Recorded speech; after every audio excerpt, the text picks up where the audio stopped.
চলে আসে আর কি।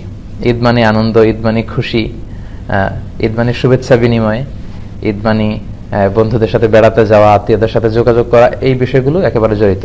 আসলে ঈদ শব্দটির দুইটি অর্থ হয়ে থাকে। ঈদ শব্দের অর্থ যেমনি আনন্দ, আবার ঈদ মানে যেটা বারবার ফিরে আসে। আদা ইয়াউদু, আদা ইয়াউদু মানে যেটা বারবার আসে, বারবার ফিরে আসে। তো ঈদ হচ্ছে এমন একটি আনন্দ উৎসব যেটা বছরান্তে দুবার ফিরে আসে, প্রতি বছর। এবং বিশেষ করে ঈদ উল ফিতরের বিষয়টা কিন্তু খুব বেশি আনন্দ ঘন, কারণ এটার জন্য আমরা একদিন, দুই দিন, তিন দিন করতে করতে প্রায় 29 বা 30টি দিন পর্যন্ত অপেক্ষা করি। এজন্য বিষ্ণু ইসলাম বলেছেন যে লিসাইমি ফারহাতান, ফারহাতুন ইনদা ফিত্রিহি ওয়া ফারহাতুন ইনদা লিকাই রাব্বি। যারা সিয়াম পালন করে তাদের জন্য দুটি আনন্দের বিষয়। এক হচ্ছে তারা যখন 29 দিন বা 30 দিন রোজা রেখে তারপরে শাওয়ালের 1 তারিখে যখন তারা খাবার গ্রহণের মধ্য দিয়ে ঈদ পালন করে, এটা একটা আনন্দ। আর দ্বিতীয় আনন্দ in the day of judgement, আখিরাতে সে আনন্দের জন্য আমরা অপেক্ষা করছি, সেটা হচ্ছে ইনদা লিকাই রাব্বিহি, মিটিং উইথ আওয়ার লর্ড, আমাদের প্রভুর সাথে সাক্ষাৎ, আল্লাহর সাথে সাক্ষাৎ। এই দুটো আনন্দ। তো এই পর্যায়ে আমি আপনাদের সাথে শেয়ার করতে চাই যে ঈদের দিনের সুন্নাহগুলো কি। ঈদ উল ফিতরের সর্বপ্রথম যে কথা সেটি হচ্ছে আত-তাকবীর, তাকবীর দেওয়া। বিষ্ণু বলেছেন ওয়াজাইয়িনু আ'য়াদাকুম বিত-তাকবীর, তোমরা তাকবীর দিয়ে ঈদের সৌন্দর্যকে বাড়াও। তার মানে ঈদের সাথে কিন্তু তাকবীরের একটা ওতপ্রোত সম্পর্ক আছে। এবং আল্লাহ বলছেন ওয়ালিতুকমিলুল ইদ্দা, রোজার আয়াতের পরে আল্লাহ বললেন তোমরা রোজার 29 দিন বা 30 দিন রোজা পালন করবে। হ্যাঁ, তারপরে ওয়ালিতুকাব্বিরুল্লাহ, তোমরা আল্লাহর তাকবীর দিবে। কেন? আলামা হাদাকুম, এই যে আল্লাহ তোমাদের হেদায়েত দিয়েছেন, 30 দিন সিয়াম পালনের তৌফিক দিয়েছেন, এটার শুকরিয়া স্বরূপ তোমরা তাকবীর দিবে।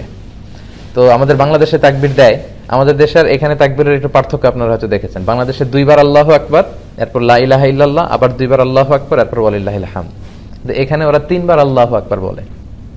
আরব বিশ্ব আমরা দেখেছি একটা স্পেশাল সুরে ওরা পড়ে, ওরা এভাবে পড়ে আল্লাহু আকবার, আল্লাহু আকবার, আল্লাহু আকবার, লা ইলাহা ইল্লাল্লাহ, আল্লাহু আকবার, আল্লাহু আকবার, ওয়ালিল্লাহিল হামদ। তো মাগরিবের পর থেকে আমরা তাকবীর শুরু করব ঈদের সালাত পর্যন্ত, দ্যাটস ইট, তাকবীর শেষ। তাকবীরের মধ্য দিয়ে মূলত কিন্তু আমরা আল্লাহ যে সবচেয়ে বড় এবং সবচেয়ে পাওয়ারফুল এটার ঘোষণা দেয়। আল্লাহু আকবার মানে হচ্ছে আল্লাহ সবচেয়ে বড়, আল্লাহ সবচেয়ে মহান। তো প্রথম কাজ হচ্ছে আমরা তাকবীর দিব ইনশাআল্লাহ। দ্বিতীয় দায়িত্ব হচ্ছে সাদাকাতুল ফিতর। সিয়াম পালনের পরে সাদাকাতুল ফিতর আদায় করতে হয়। বিষ্ণু ইসলাম বলেছেন এটা সিগনিফিকেন্স দুইটা। এক হচ্ছে তুহরাতান লিস-সাইম, রোজা রাখতে যে অনেক সময় আমরা অন্যায় করে ফেলেছি, মিথ্যা বলেছি, গীবত টিবত হয়তো করে ফেলেছি, এগুলো যাতে মাফ হয়ে যায়। 2 নম্বর সিগনিফিকেন্স হচ্ছে তু'মাতান লিল মাসাকিন, যাতে মিসকিনরাও কিছু খেতে পারে। আমরা পায়েস খাবো, ফিন্নি খাবো, সেমাই খাবো, কিন্তু যারা সুবিধা বঞ্চিত তারা কিছুই খাবে না। এটা আসলে ঈদের শেয়ারিংটা ওইভাবে হয় না, বরং তারাও যাতে কিছু শেয়ার করতে পারে, খেতে পারে, এজন্য মূলত। আর সম্মানিত শুধু এটা অবশ্যই এটা ডেডলাইন হচ্ছে ঈদের নামাজ। ঈদের নামাজের আগে আপনাকে পে করতে হবে। ঈদের নামাজের পরে দিলে কিন্তু সাদাকাতুল ফিতরের সওয়াবটা আর হয় না। বিষ্ণু বলেছেন মান আদ্দাহা ক্বাবলা সালাত ফাহিয়া যাকাতুন মাকবুলা, যারা ঈদের সালাতের আগে এই সাদাকাতুল ফিতরটা দিয়ে দিল এটা কিন্তু অ্যাকসেপ্টেড একটা সাদাকাতুল ফিতর হবে। ওমান আদ্দাহা বা'দা সালাত, আর ঈদের সালাতের পরে যদি সাদাকাতুল ফিতর আপনি দেন তাহলে ফাহিয়া সাদাকাতুম মিনাস সাদাকাত, এটা নরমাল চ্যারিটি হবে, আপনি সাদাকাতুল ফিতরের সওয়াব পাবেন না। এজন্য ঈদের সালাতের আগে আমরা এটা আদায় করব। খাবার দিয়ে দিতে বলেছেন বিষ্ণু ইসলাম। 4টা খাবারের কথা পাওয়া যায়, খেজুর দিয়ে, জব দিয়ে, হ্যাঁ, বার্লি দিয়ে, কিশমিশ দিয়ে। এরপরে একটা সুন্নাত হচ্ছে ঈদের দিন গোসল করা সকালে। বিশ্বনবী গোসল করেছেন কিনা এই মর্মে আমি পাইনি এভাবে, কিন্তু ইবনে ওমর উনি গোসল করতেন, ইবনে ওমর রাদিয়াল্লাহু আনহু। তো উনি গোসল করতেন, হয়তো উনি রাসূল সাল্লাল্লাহু আলাইহি ওয়াসাল্লামকে দেখেছেন গোসল করতে, এজন্য উনি করতেন। তো গোসল করাটা ঈদের দিন সুন্নাহ। লুবসু আহসানিস সিয়াব, আপনি নতুন কাপড় বা পাঞ্জাবি যদি থাকে এটা পরতে পারেন, আর নতুন কাপড় না থাকলে পুরাতন যেগুলো আছে এগুলো ধুয়ে আয়রন করে ওইটা পরতে পারেন। ঈদের দিন আরেকটি সুন্নাত হচ্ছে আত-তাতয়িব। তাতয়িব মানে হচ্ছে তিব ব্যবহার করা, সুগন্ধি, পারফিউম। এটা এমনি ব্যবহার করা সুন্নাহ। বিষ্ণু ইসলাম পারফিউম দিতেন, আমরা তো সাধারণত হাতের এই জায়গায় দেই না, আল্লাহ ইসলাম হাতের এইখানে দিতেন। এটার সিগনিফিকেন্স হচ্ছে উনি এখানে আতর ইউজ করে যার সাথে মুসাফা করতেন তার সাথে বিশ্বনবীর ব্যবহার করে আতরের ঘ্রাণ চলে যেত। সবার হাতে হাতে বিশ্বনবীর আতরের ঘ্রাণ। আর বিশ্বনবী মাথার এইভাবে সিঁথি করতেন, তো সিঁথি করে এইখানে আতর ঢেলে দিতেন, কপাল দিয়ে বেয়ে বেয়ে পড়তো। এই জন্য উনি যেখানে সেজদা দিতেন ওই সব জায়গায় আতরের ঘ্রাণ পাওয়া যেত। তো সুযোগ হলে আমরা পারফিউম ইউজ করবো ইনশাআল্লাহ। হচ্ছে আল আকলু ক্বাবলাল খুরুজ আলা সামারাত আও গায়রিহা, ঈদের সালাতে যাওয়ার আগে আমরা খেজুর খেয়ে যদি সুযোগ হয় বেরোবো। তো ঈদুল ফিতরে যেটা হয় মিষ্টি জাতীয় কিছু খেয়ে নামাজে যাওয়া সুন্নাত, কিন্তু ঈদুল আজহাতে আবার বিপরীত, ঈদুল আজহাতে কিছু না খেয়ে নামাজে যাওয়া সুন্নাত। কারণ ঈদুল আজহার সিকোয়েন্সটা আল্লাহ বলেছেন যে ফাসাল্লি লিরাব্বিকা ওয়ানহার, মানে আগে সালাত পড়বেন, তারপরে কুরবানি করবেন, তারপরে কুরবানির গোশত খাবেন বা কিছু খাবেন, মানে আসসালাতু আউওয়ালান আন-নাহর সানিয়ান ওয়াল আকলু সালিসান। কিন্তু ঈদুল ফিতরের সুন্নাহ হচ্ছে আপনি ঈদগাহে বা মসজিদে যাওয়ার আগে মিষ্টি জাতীয় কিছু খাবেন, খেজুর, চকলেট, ফিন্নি, পায়েস, যদি মহল্লায় কেউ আপনাকে দাওয়াত করে আপনি হয়তো খাইলেন, মাঝে মাঝে কিন্তু অনেকে করে ইনভাইট করে সবাইকে। ঈদের দিনের আয-যাহাব মিন তরিক ওয়াল আউদা মিন তরিকিন আখার, এক রাস্তা দিয়ে ঈদগাহে যাওয়া, আরেক রাস্তা দিয়ে আসা, এটা হচ্ছে ইফ পসিবল, যদি সুযোগ হয়। এটার সিগনিফিকেন্স হচ্ছে হয়তো আপনি এই গলি দিয়ে গেলেন, এই গলি দিয়ে যারা বেরোচ্ছে সবার সাথে দেখা হলো, আবার আরেক গলি দিয়ে আরেক রাস্তা দিয়ে আসলেন, ওইখানকার আত্মীয় স্বজন ফ্রেন্ডসদের সাথে দেখা হলো, মানে অনেক মানুষের সাথে শুভেচ্ছা বিনিময়ের সুযোগটা হলো। তো ঈদের দিন তো আনন্দের দিন, আনন্দটা বেশি শেয়ার করার সুযোগ হচ্ছে এই কারণে। তো ইউআইতে যেটা দেখা যায়, আমরা বেলাল থেকে বের হয়ে ওই বাস স্টপ পের হয়ে একটা জায়গা দিয়ে সাধারণত আসি, তো এখানেও যদি আপনি এটা মেনটেন করতে পারেন তাহলে সুন্নাতের সওয়াব ইনশাআল্লাহ আপনি পাবেন। এরপর ইস্তিসহাবুন নিসা ওয়াল আতফাল ওয়াস সিবিয়ান হাত্তাল হুইয়াদ, বিষ্ণু ইসলাম বলেছেন ঈদের নামাজে যখন তোমরা যাবে নারীদেরকে, বাচ্চাদেরকে, ফ্যামিলির সবাইকে নিয়ে যাবে, কাউকে ঘরে রেখে যাবে না। কিন্তু দুর্ভাগ্যজনক হলেও সত্য, আমাদের দেশে এই পরিবেশটা এখনো গড়ে ওঠেনি। জাতীয় ঈদগাহ ময়দান, বাইতুল মোকাররম সহ দুই একটা জায়গায় হয়তো নারীদের ঈদের সালাতের সিকিউরিটির সাথে ব্যবস্থা রাখা হয়, কিন্তু পুরো দেশব্যাপী এটা আমাদের গড়ে ওঠেনি সচেতনতার অভাবে। আমাদের স্কলাররা মনে করেন যে ফিতনা হবে। ঈদের 2-3 দিন আগে শপিং মলগুলোতে হাঁটা যায় না নারীদের কারণে, তারপর রাস্তাঘাটে, তার পয়লা বৈশাখে আমাদের বোনরা ঠিকই সেলিব্রেট করে, বাট ঈদের ক্ষেত্রে কিন্তু আমাদের বঞ্চিত করা হয়, বলা যে মসজিদে যাওয়া যাবে না, ফিতনা হবে। তো এটার ব্যাপারে সচেতনতা দরকার এবং তাদেরকে একটা সুন্দর সিকিউর প্লেস করে দেওয়া দরকার যাতে করে তারা যেতে পারে। বিশ্বনবী এটাকে এত গুরুত্বপূর্ণ বলেছেন, বিশ্বনবী বলেছেন হাত্তাল হুইয়াদ, মেনস্ট্রুয়েশনাল পিরিয়ড চলছে যে নারীদের মাসিক, তারাও যাবে। কারণ তারা এটা থেকে বঞ্চিত হবে কেন? কারণ এত বড় গ্যাদারিং বছরে হয় 2টা, তখন খতিব সাহেব মুসলমানদের বিভিন্ন ক্রাইসিস, সমস্যা, সম্ভাবনা নিয়ে কথা বলবে, মোটিভেশনাল কথা বলবে, আমাদের মুসলমানদের কি সমস্যা যাচ্ছে, কি ক্রাইসিস আমরা পার করছি, হ্যাঁ, এই বিষয়গুলো নিয়ে বাৎসরিক একটা মোটিভেশনাল কথা ইমাম বলবেন। তো এটা থেকে যদি আমাদের বোনেরা বঞ্চিত হয় তাহলে উম্মাটিক ডেভেলপমেন্টটা আমরা করবো কিভাবে? তো সবাইকে একসাথে করতে হবে, সবাই। এজন্যই বিশ্বনবী বলেছেন যে পিরিয়ড যাদের চলবে ওই নারীরাও আসতে হবে।